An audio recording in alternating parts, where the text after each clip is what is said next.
자, 2011년 타임지에 실린 기사입니다. 미국 UC 데이비스 대학의 연구진에 의하면 부모의 편애는 공공한 비밀이라고 합니다. 768명의 형제자매와 그들의 부모를 조사한 결과 아버지의 70%, 어머니의 65%가 한 자녀를 편애한 것으로 나타났습니다. 실제 다른 형제보다 부모의 사랑을 덜 받았다고 느끼는 자녀는 불안, 낮은 자존심, 우울증에 시달릴 확률이 높다는 연구 결과가 보고되었습니다. 또 자녀는 태어나는 순간부터 부모의 애정을 두고 다른 형제와 쟁탈전을 벌이며 대개는 자신이 편애의 대상인지 아닌지 눈치채고 그에 맞게 행동한다고 타임지는 전했습니다. 전문가들은 그러나 부모가 쏟는 애정이 자녀의 자존심 그리고 사회성, 다른 가족과의 관계에 큰 영향을 미치기 때문에 부모는 편애를 드러내서는 안 되며 자녀가 눈치를 채더라도 계속 부정하는 편이 좋다고 충고합니다. 실제로 다른 형제보다 부모의 사랑을 덜 받았다고 느끼는 자녀가 불안, 낮은 자존심, 그리고 우울증에 시달릴 확률이 높다는 연구 결과가 보고됐습니다. 편애를 받은 자녀 역시 어린 시절에 부모의 칭찬과 격려를 한 몸에 받다가 사회에서 그만한 관심을 받지 못할 때 충격과 좌절을 이겨내야 하며 다른 형제들의 처지를 동정하면서 느끼는 죄책감과도 싸워야 한다고 타임지는 전했습니다. 자, 본문을 통해서 하나님께서는 이제 감찰하시는 하나님께서 이삭의 나이 몇 세요? 60세의 쌍둥이 누구와 누구를요? 에서와 야곱을 그 가정에 주셨다라고 말씀합니다. 하지만 같은 부모에서 한 부모에서 태어난 또 쌍둥이지만은 이제 그 아들의 마음과 중심과 그 다음에 성품과 행위와 그리고 추구하는 가치에 따라서 경건한 자녀가 되기도 하고 또 불경건한 자녀가 될 수도 있다라는 사실에 대해서 오늘 본문을 통해서 하나님께서 우리에게 말씀하십니다. 자, 오늘도 하나님께서 저희들에게 두 가지 메시지를 주시는데요. 첫 번째 메시지 같이 읽겠습니다. 시작. 하나님께서는 하나님의 절대 주권을 신뢰하고 절대 실수하지 않으심을 믿는 성도를 기뻐하신다라고 말씀합니다. 오늘 먼저 22절에서 23절 말씀을 보니까요. 복중에서 싸우는 에서와 야곱으로 인한 리브가의 기도와 하나님의 그 응답에 대해서 말씀합니다. 자, 하나님께서는 리브가가 복중에서 두 아이가 서로 밀치고 싸우는 것을 느꼈다라고 말씀합니다. 이에 놀란 리브가가 하나님 앞에 나가서 기도했고 그녀의 기도를 들으신 하나님께서는요. 태중에 쌍둥이가 있다라는 사실에 대해서 말씀하시면서 그 쌍둥이에 대한 이제 예언의 말씀을 주셨다라고 말씀합니다. 자, 우리는 오늘 본문 속에서요. 이제 두 가지를 만나게 되는데요. 첫 번째는 뭐냐면 인생에 문제가 생겼을 때 문제를 풀어가는 리브가는 뭘로 풀어가요? 인생의 문제를 지금 본문에 보니까요. 기도로 풀어갔다라고 말합니다. 기도로 인생의 문제를 풀어가는 오늘 이 리브가의 신앙을 우리는 만나게 됩니다. 리브가는 태중에서 일어나는 일, 지금까지 많은 임신부들을 봤지만요, 자신의 이제 태중에서 일어나는 이 격렬한 이 운동, 그것이 이 격렬한 태아들의 움직임으로 인해서 굉장히 놀랬던 것 같아요. 그래서 육신적으로, 정신적으로, 영적으로 매우 불안함을 느꼈던 것 같습니다. 왜냐하면은 이런 사실을 들고 하나님 앞에 나갈 정도면은요, 굉장히 리브가가 이제 마음이 또 영적으로 불안하고 놀랬을 거라는 거예요. 그런데요, 오늘 그런 인생에 어떻게 보면은 이제 임신으로 인한 문제니까 작아 보일 수도 있잖아요. 그 작아 보이는 그런 문제를 가지고 오늘 리브가가 지금 어디로 나갔다고 말씀해요. 보통 경험 많은 산파나 경험 많은 임신을 경험했던 그 여인들을 찾아가는 것이 아니라 오늘 리브가는요, 하나님 앞에 기도하러 나갔다라는 거예요. 하나님 앞에 나갔다라는 거예요. 그러니까 리브가의 능동적인 신앙, 타인에 의해서 이끌려가는 것이 아니라 인생의 어려운 이 문제를 만나면 하나님 앞에 나가는 그런 리브가를 오늘 우리는 만나게 됩니다. 자, 여러분들은 성도 여러분들은 인생에서 크고 작은 문제를 만나면 누구를 찾아가십니까? 오늘 리브가처럼 기도의 자리로 나가십니까? 아니면 어떤 그 일의 전문가나 도움이 될 만한 사람을 먼저 찾아가십니까? 우리가 이 질문을 해봐야 돼요. 하나님께서는 예수 그리스도를 믿어 구원받은 성도가요, 인생의 문제, 각종 인생의 문제 앞에서 이렇게 어쩌면 사소해 보이는 문제와 같을지라도 리브가처럼요, 먼저 하나님의 뜻을 묻는 신앙인들을 기뻐하신다고 말씀합니다. 그리고 더 나아가서 하나님의 뜻을 묻고 하나님이 말씀하시면요, 그 뜻에 순종하려고 하는 자세를 가지라라고 주님께서 말씀합니다. 왜요? 왜 하나님께서 그런 자세를 가지라고 그럴까요? 인생의 문제의 근본적인 해결이 누구에게 있다라는 거예요? 하나님께 있다라는 거예요.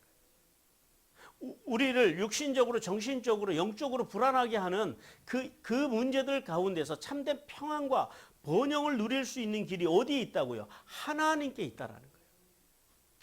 그래서 주님께서 우리에게 마가복음 11장 24절에서 이렇게 말씀합니다. 같이 읽습니다. 그러므로 내가 너희에게 말하노니 무엇이든지 기도하고 구하는 것을 받은 줄로 믿으라. 그리하면 너희에게 그대로 되리라. 문제가 있습니까? 하나님 앞에 나가서 리버와 같이 기도하는 은혜를 받으시기를 주님께서 원하십니다.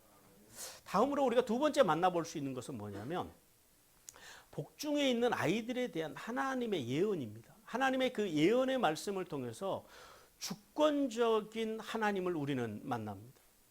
하나님께서는 리브가에게 쌍둥이를 주셨다고 말씀하시면서 이 두 아이가 숙명적으로 나누어져서 긴장과 분쟁과 불화가 그치지 않을 것이며 더 나아가서요, 어린 자가 더 강하게 될 것이고, 그래서 결국은 큰 아들이 작은 아들을 섬기게 될 것이라고 그렇게 주님께서 말씀하십니다. 실제로 이 말씀이 역사 속에서요, 야곱의 후손인 이스라엘이 늘 그 에서의 후손인 에돔보다 항상 모든 면에서 역사 가운데서 우위에 있습니다. 그리고 이 오랜 기간 동안 에돔은요, 이스라엘의 지배를 받기도 합니다. 이제 하나님의 말씀 그렇게 성취가 되는데요. 근데 우리가 본문을 통해서 한 가지 궁금한 게 있지 않으십니까? 궁금해야 돼요. 뭐가 궁금하셔야 되냐면, 아니 왜 하나님께서는 이 장자 우선이라고 하는 우리나라도 그랬고 그 당시에 고대 근동 지역도 마찬가지입니다. 그 고대 근동 지역의 이 인습을 뛰어넘어서 이렇게 말씀하시느냐라는 거예요. 아니 그리고 그 아이들이 태어나서 뭘 한 것도 아니잖아요. 뱃속에서 만들어져서 자라고 있는 아이에 대해서 하나님께서 그 두 아이의 운명을 뱃속에서 하나님께서 결정을 지어버리십니다. 이걸 어떻게 우리가 이해를 해야 될까요? 로마서 9장 11절 12절에서 이렇게 말씀합니다. 같이 읽습니다. 시작. 그 자식들이 아직 나지 아니하고 무슨 선이나 악을 행하지 아니한 때에 택하심을 따라 되는 하나님의 뜻이 행위로 말미암지 않고 오직 부르시는 이로 말미암아 서게 하려 하사 리브가에게 이르시되 큰 자가 어린 자를 섬기리라 하셨나니. 그럼 뭘 말씀하시는 거예요? 하나님의 절대 주권을 말씀하십니다. 우리 생각에는 아니 아직 태어나지도 않은 애들을 왜 하나님께서 뭘 보시고 그렇게 하나님께서 그 두 아이의 인생을 뱃속에서 결정을 지으셨느냐라는 거예요. 여러분은 하나님의 절대 주권을 믿으십니까? 이게 지금 하나님의 절대 주권의 문제입니다. 로마서 9장 21절도 같이 한번 읽어봅니다. 시작. 토기장이가 진흙 한 덩이로 하나는 귀히 쓸 그릇을 하나는 천이 쓸 그릇을 만들 권한이 없겠느냐 그럽니다. 자, 하나님께서는 이 토기장이와 진흙의 비유를 통해서 말씀하고 싶은 건 그거예요. 절대 주권이요. 그러니까 단순히 인간은 하나님 앞에서 아무것도 아니다라고 하는 어떤 비하의 말씀을 하시려고 하는 것이 아니라 토기장이와 진흙의 비유를 통해서 인간의 본질을 알게 하심으로써 어떤 경우에도 인간은요, 하나님의 절대 주권, 절대 선택을 존중해야 한다라는 겁니다. 왜냐하면 하나님은 이 우주 만물을 창조하신 하나님이시라는 거예요. 그러니까 그분의 부르신 그분의 선택에는 후회가 없다라는 겁니다. 그러면 또 우리가 이런 질문을 해볼 수가 있어요. 오늘 그 이제 9장 21절에 보니까 뭐라 그러세요? 하나님께서 어떤 사람은 귀하게, 어떤 사람은 천하게 사용하신다 그래요. 그럼 차별하시는 거 아닙니까? 라고 말씀합니다. 근데 이 말씀을 우리가 오해하면 안 돼요. 차별하시겠다라는 말씀이 아니라 이게 어떤 의미냐면은 우리가 어머니 복중에 있을 때 하나님께서 절대 누구도 귀하게 또 누구는 천하게 창조하지 않으셨다라는 거예요. 그러니까 단지 하나님의 절대 주권이요. 하나님의 주권에 의해서 귀 쓰는 그릇이 되게 할 수도 있고 천이 쓰는 그릇이 되게 할 수도 있다라는 거예요. 이제 그릇을 이야기하는 거예요. 사람은 절대 하나님께서 누구는 귀하게 누구는 천하게 절대 창조하지 않으셨어요. 여기서 지금 우리가 토기장의 비유나 그 다음에 이 리브가의 태중에 있었던 이삭과 야곱의 이야기를 통해서 우리가 그 분명히 알아야 되는 건 뭐냐면 하나님께서 기분에 따라서 마치 폭군처럼 당신 마음대로 누구는 귀하게 누구는 천하게 사용하시겠다라는 것이 아니라 하나님의 주권을 지금 말씀하고 계시다라는 거예요. 하나님의 주권은 완전하시다라는 거예요. 하나님이 결코 실수가 없으신 분이다라는 거예요. 지금 그 말씀을 하고 계시다라는 거예요. 여러분, 하나님은요 절대 사람을 차별하지 않으십니다. 왜냐하면 하나님이 누구세요? 우리의 아버지이십니다. 세상에 어떤 부모가 자식을요 뱃속에서 이제 태어난 뱃속에서부터 이 자식은 귀한 자식으로 태어날 거고 이 자식은 천한 자식으로 태어날 거고 그렇게 하는 부모는 세상에 없다라는 거예요. 그래서 우리가 이 말씀에 대한 오해가 없으셔야 됩니다. 우리가 분명히 기억해야 할 것은 하나님께서는 이 사람에 대해서 이렇게 말씀해요. 골로새서 3장 11절입니다. 같이 읽습니다. 시작. 거기에는 헬라인이나 유대인이나 헬라파나 모할레파나 야만인이나 수고디아인이나 종이나 자유인이 차별이 있을 수 없나니 오직 그리스도는 만유시요 만유 안에 계시니라. 하나님은 절대 사람을 차별하지 않으세요. 하나님의 부르심에는 차별이 없습니다. 하나님은 예수 그리스도 안에서 모든 인간을 동일하게 사랑하신다라는 거예요. 그러므로 구원받은 성도들은요 절대 사람을 대할 때 차별해서는 안 된다라는 거예요. 왜요? 하나님이 우리를 차별하지 않으시기 때문에. 그리고 그 차별하지 않으시지만은 뭘 우리는 또 믿어야 돼요? 하나님의 절대 주권. 하나님의 그 절대 주권을 믿어야 한다라고 말씀합니다.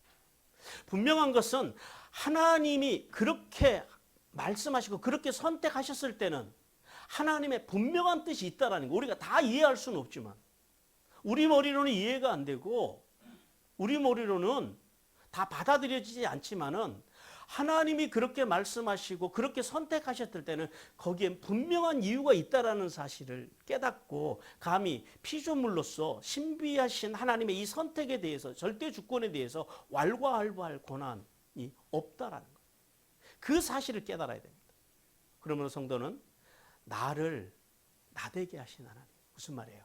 나를 귀히 여기신 하나님. 그 하나님 안에서요.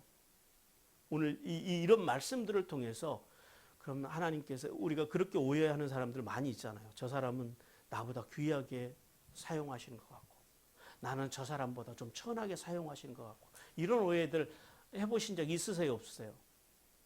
신앙생활하면서 우리가 한 번쯤 그런 고민들을 해봅니다.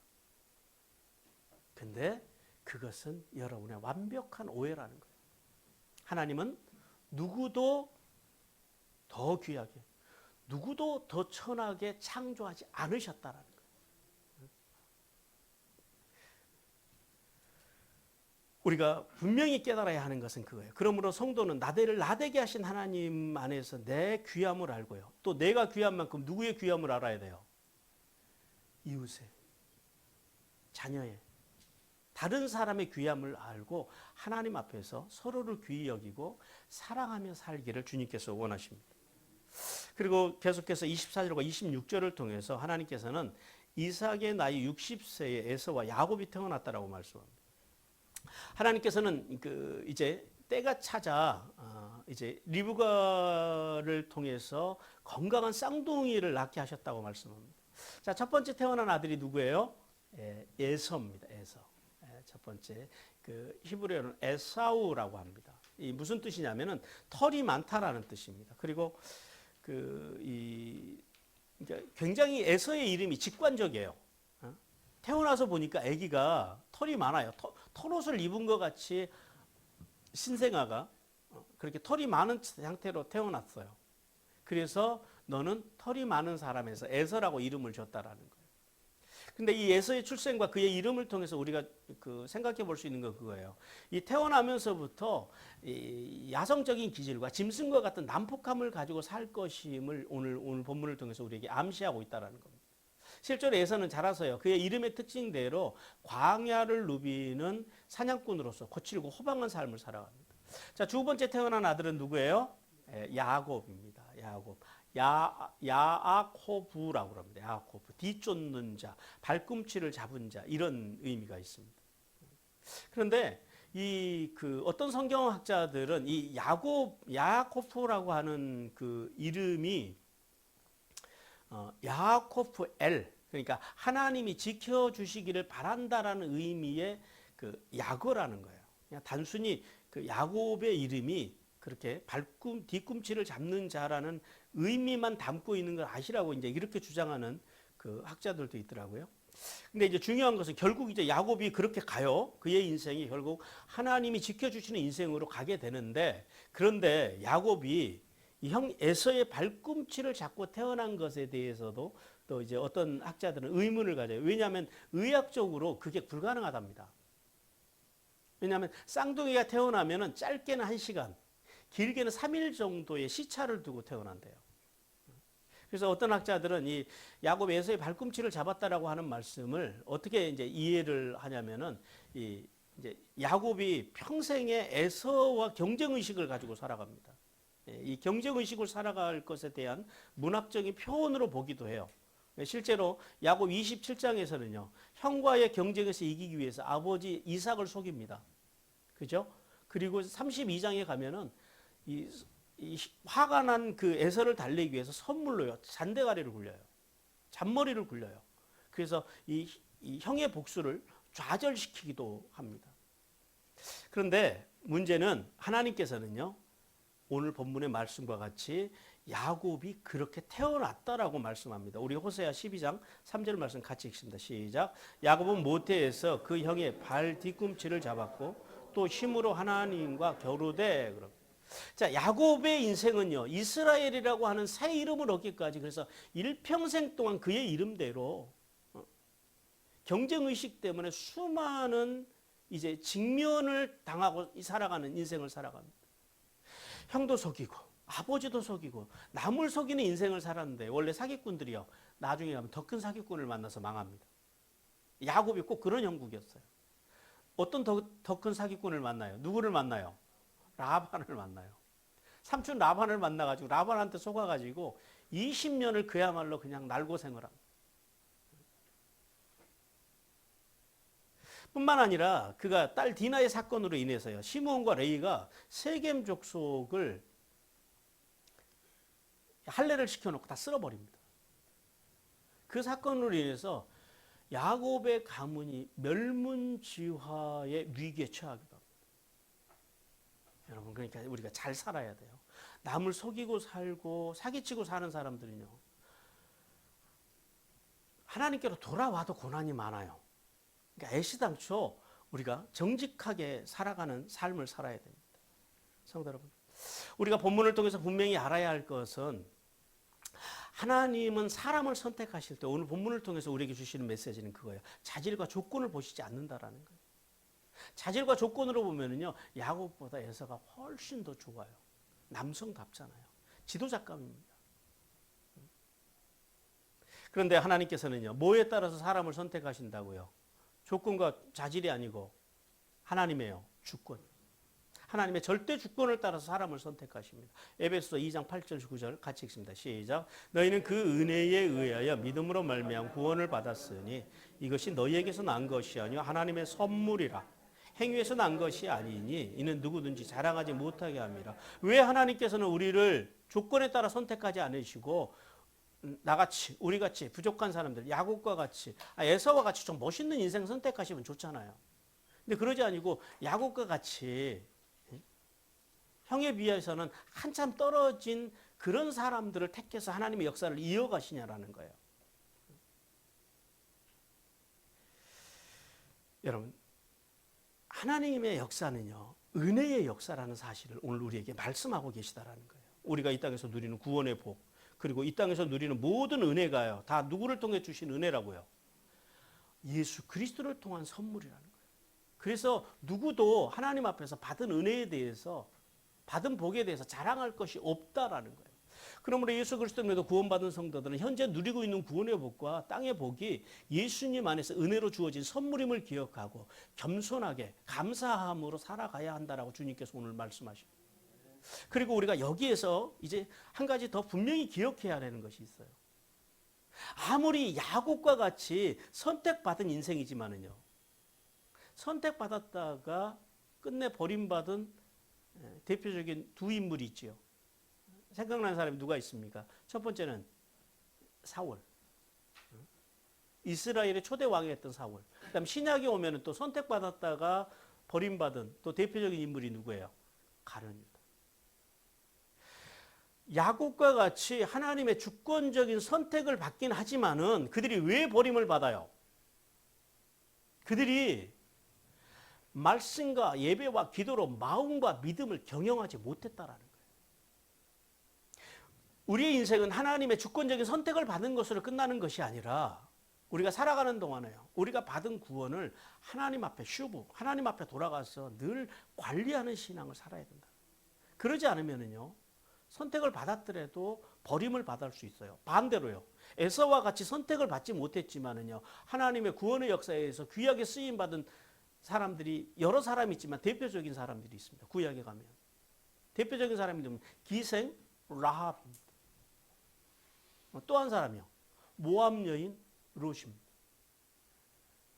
그 두 사람은 하나님의 구원과 아무 상관이 없는 사람들이에요.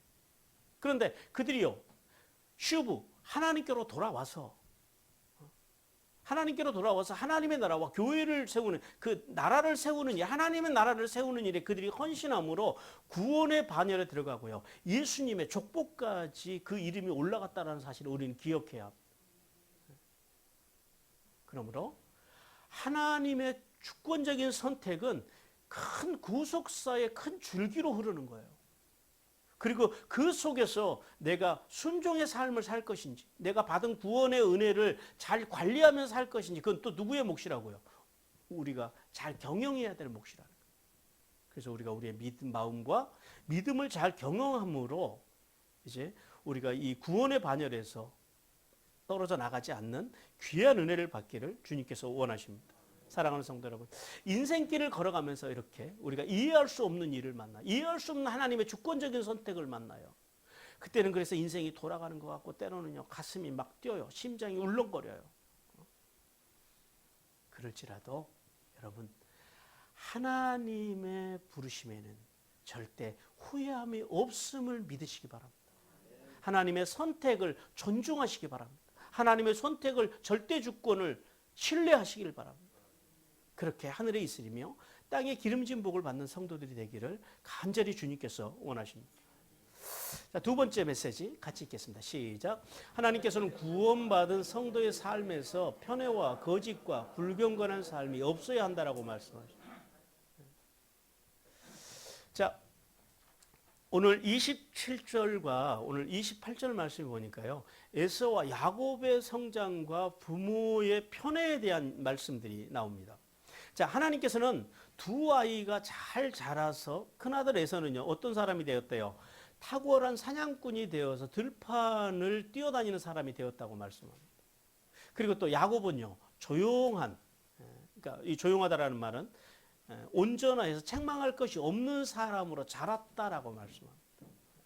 그런데 이 두 자녀로 인해서 이삭의 가정에 불행의 씨앗이 생깁니다. 어떤 불행의 씨앗이요? 편애요.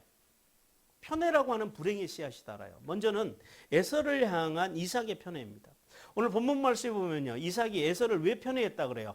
에서가 사냥해 온 들짐승 요리를 좋아해서 편애했다라고 본문은 말씀합니다. 그런데 이 성경학자들은 그것만은 아닐 거라 그래요. 왜냐하면은 자, 이삭의 성품이 내성적입니까? 외성적입니까? 예, 우리가 성경에서 보면 이삭은 상당히 내성적인 인물임을 우리가 알 수 있습니다. 근데 내성적인 인물로서 한 가문을 책임지는 지도자의 위치에 있어요. 그러니까 그 부담감이라고 하는 것은 누구보다도, 그러니까 아브라함보다도 혹은 이제 그 3대 지도자였던 야곱보다도 훨씬 더 컸을 거라는 거예요. 그러니까 그 대개 이런 내성적인 지도자들에게서 보여지는 것 중에 하나가 뭐냐면은 뭔가 이렇게 좀 자유로워지고 싶은 그런 열망들이 있어요. 그런데 아들 내서가요, 자기가 꿈꾸는 삶을 살아요. 호방하고 자유롭고 활달하고. 그래서 아마 아버지 이삭이 더 에서를 편애하지 않았을까라는 이제 학자들이, 그러니까 일종의 그 대리 만족을 아들을 통해서 느꼈다라는 거죠. 그렇게 이야기도 합니다. 다음은 야곱을 향한 리브가의 편애입니다. 오늘 그 야곱에 대해서 오늘 조용한 사람이라고 그래요. 근데 이 조용한이라고 하는 말이 우리가 그 생각하는 것처럼 그냥 말 없이 말수가 없고 조용한 이런 말이 아니에요. 이게 그 히브리어로 탐이라고 그럽니다. 탐. 이게 완전한이란 말이에요. 완전하고 올바른이라는 의미예요. 그래서 학자들은 이 조용한 사람이라고 하는 말씀을, 이 야곱을 그렇게 표현합니다. 온화하고 친절하고 예의 바른 사람이었을 거라는 거예요. 야곱이. 그러니까 형과는 완전히 그 반대되는 이제 그런 성격을 가지고 있습니다. 그래서 리브가가 집안일보다는 바깥으로 놔두는 그 거친 큰아들보다 이 조용하고 온순하고 가정적인 야곱에게 더 애정과 관심을 두었던 것으로 보인다라는. 성도 여러분. 그런데 문제가 뭐예요?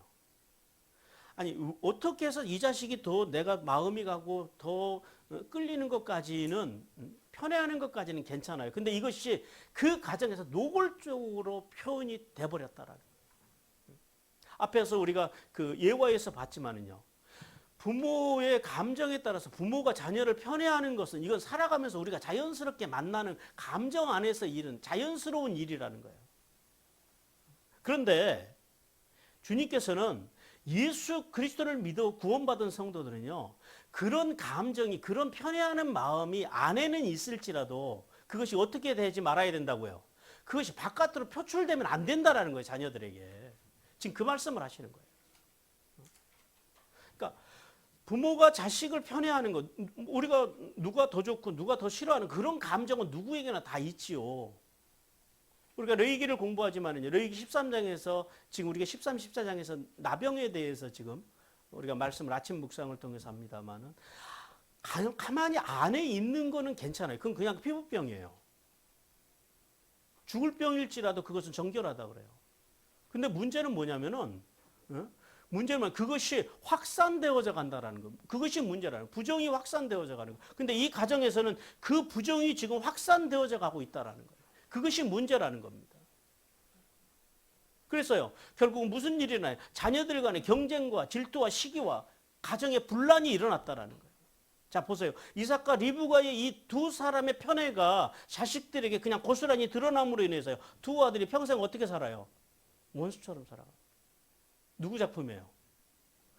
두 아들이 선택한 작품이 아니에요. 두 아들이 잘못해서 생긴 것이 아니라 부모가 잘못해서 지금 이 가정에 두 아들의 인생이 이렇게 꼬여버렸다라는 거예요. 그걸 알아야 돼요. 또 우리가 야곱이 그러면 또 아버지 엄마가 그랬으면 반면교사 삼아서 좀 잘해야 되는데 야곱이요, 누구를 또 편애해요? 그러니까 꼭 좋지 않은 것은 꼭 대물림을 해요. 요셉을 편애합니다. 그래서 무슨 일이 일어나요? 열 형들이 동생을 인신매매하는, 오늘날로 말하면 지금 이 형들이 굉장히 이 토픽감입니다. 그런 무서운 범죄로 발전한다라는 거예요. 뭐가요? 그 과정 속에서 자식들이 잘못한 게 있어요, 없어요? 자식들은 가만히 있었어요. 부모의 편애가, 여러분, 왜 부모들이 똑똑해져야 되고 부모들이요 바르게 살아야 되는지 아시겠습니까? 그걸 깨달아야 돼요. 여러분의 자녀는 여러분의 작품입니다. 우리 작품이에요. 우리 자녀는.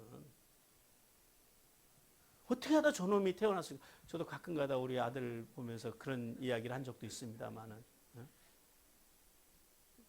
지금은 이제 근데 그게요 그 아이가 문제가 아니라 제가 문제였더라고요.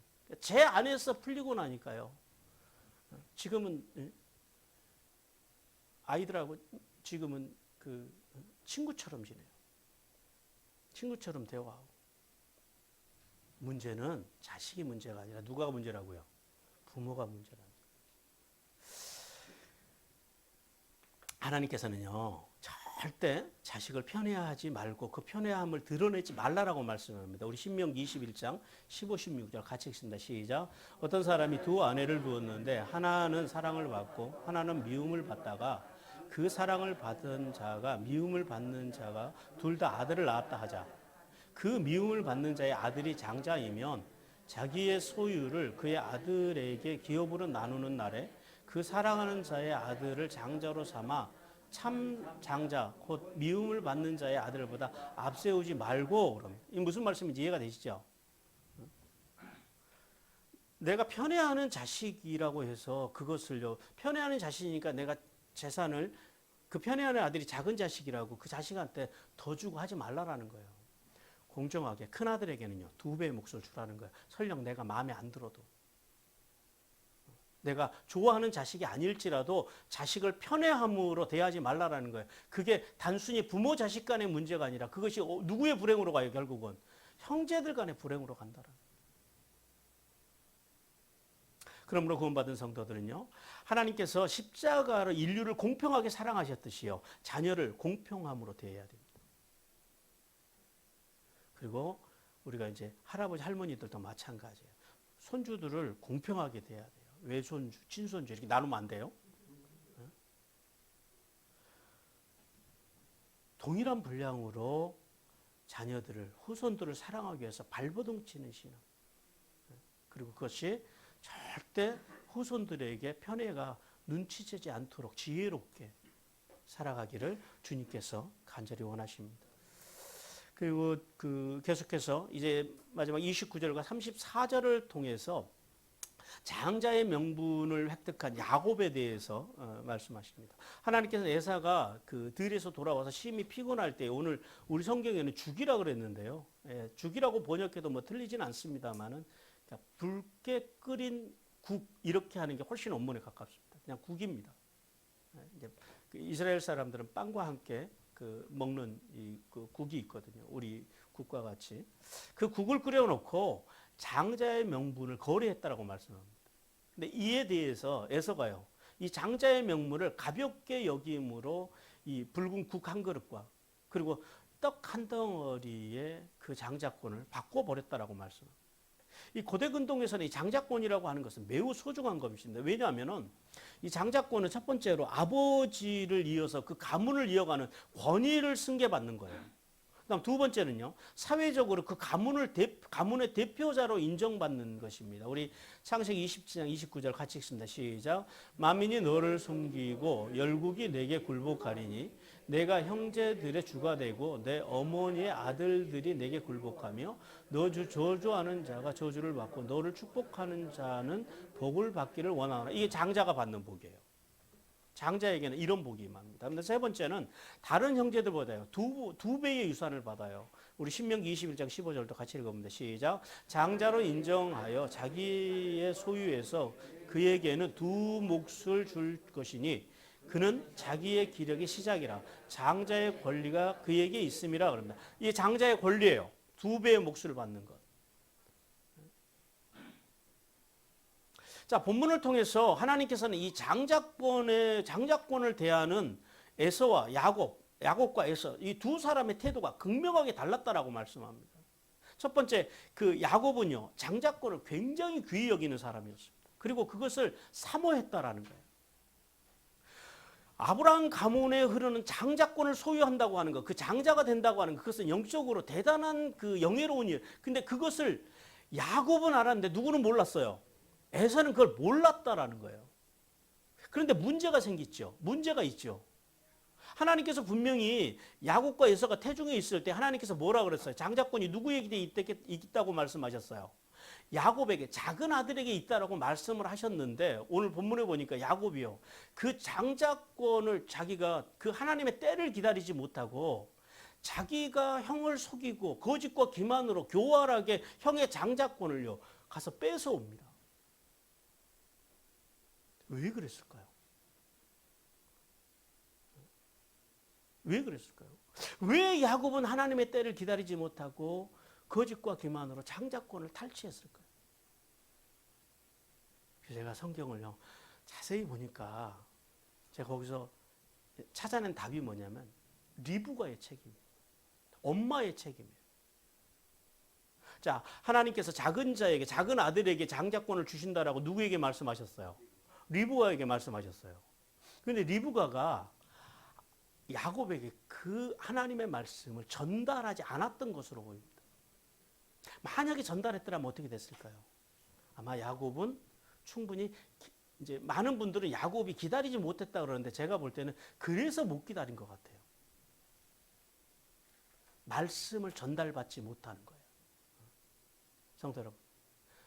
그래서요, 부모가 잘해야 되는 게 있어요. 좋은 옷 사주고, 좋은 학원 보내주고, 또 많은 유산을 물려주고, 그것도 중요한데 부모가 진짜 자식이 잘 살기를 원한다면요, 자식에게 뭘 물려줘야 돼요? 하나님의 말씀을 전해줘야 된다라는 거예요. 근데 하나님의 말씀을 전해주고 싶은데 뭘 알아야 전해주죠. 그래서 부모들이요, 공부해야 된다고요. 언제까지 공부해야 된다고요? 임종 예배 드리기 전까지 하나님의 말씀을 공부해야 된다. 하나님의 말씀과 말씀의 정신을 알아야지 자녀들에게요 바르게 전해주는데 리브가는 그걸 안 했다라는 거예요. 그걸 못 했다라는 거예요. 그래서 야곱이 이렇게 자신에게 복이 이미 와 있는데 그것을 모르니까요. 장자권은 사모하고 저 장자권은 어떻게든지 내가 좀 받아야 되겠고, 그리고 엄마는 말을 안 해주고요.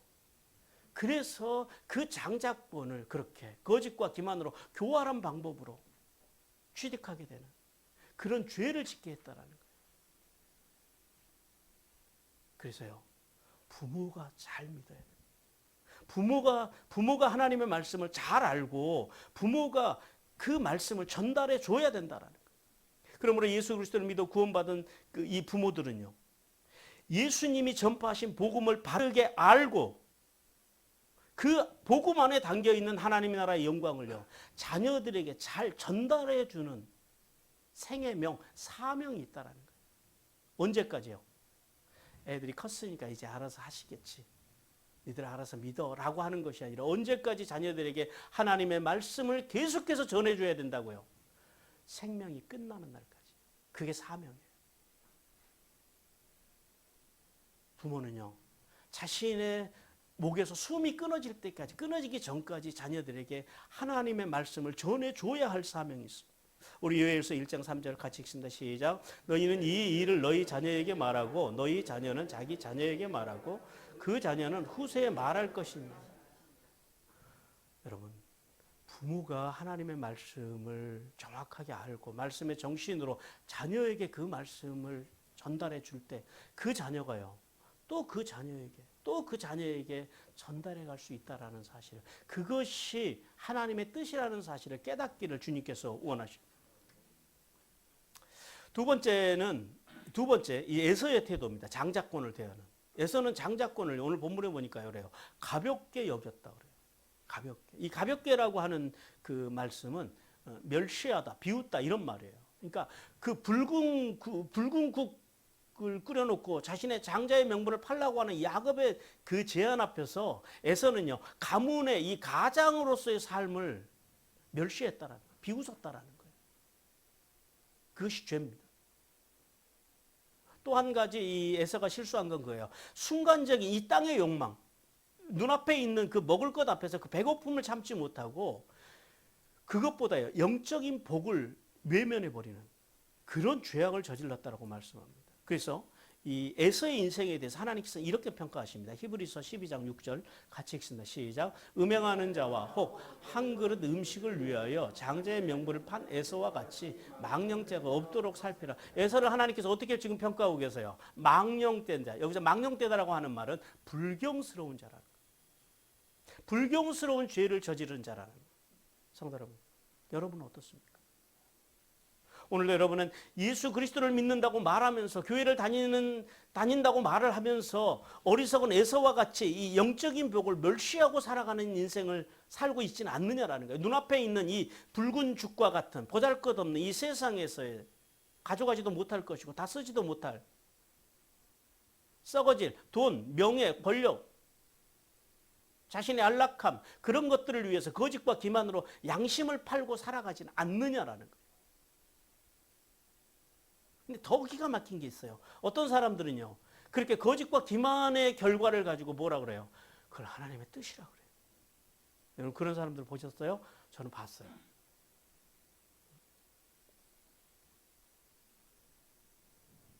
그렇게 정당합니다. 그런 사람들에 대해서 하나님께서 이렇게 말씀하십니다. 마태복음 25장 30절입니다. 이 무익한 종을 바깥 어두운 데로 내쫓으라. 거기서 슬피 울며 이를 갈리라 하니라. 그럽니다. 이런 자들, 그런 자들의 거짓과 기만으로 살아가는 그런 자들의 결말. 그 다음에 에서와 같이 하나님의 장자권을 잃어버리고 살아가는 영적인 것을 귀히 여기지 않고 이 땅의 것만 쫓아다니는 사람들의 결말은요.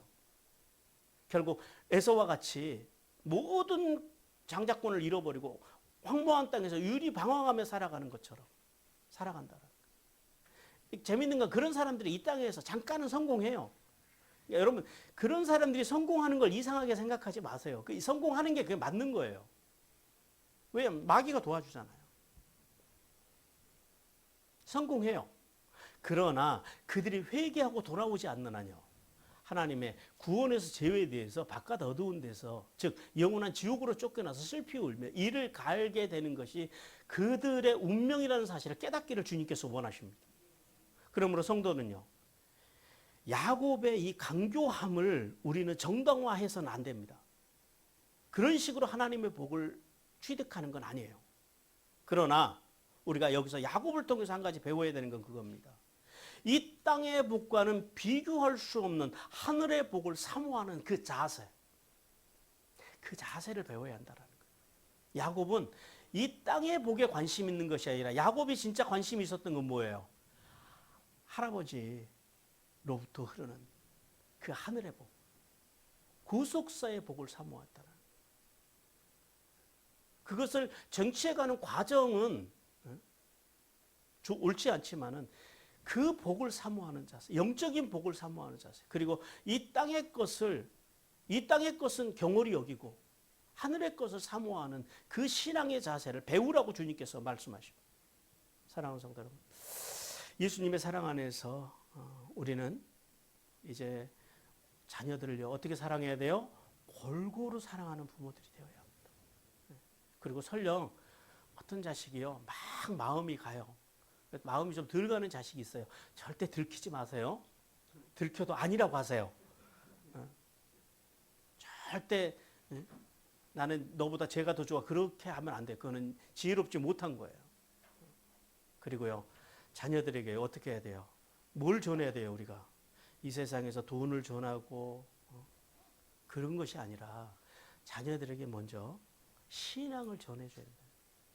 그래야지 자식들이요 야곱과 같이 그런 고단한 인생을 살지 않아요. 이제 다음 주부터 이제 다다음 주부터 이삭의 본격적인 인생을 우리가 더 이제 깊이 있게 보겠습니다만은 야곱과 같은 그런 고단한 인생을 살지 않아요. 야곱과 에서가 고단했던 것은요.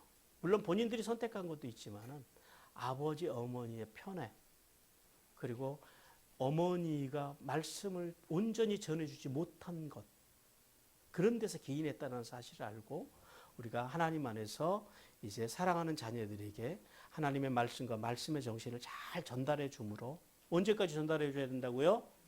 네, 죽을 때까지요. 임종 때까지 하여튼 전해줘야 돼요.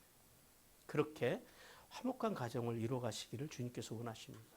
또한 아무리 우리가 어떤 일을 만나든지요, 거짓과 기만으로 살아서는 안 돼요.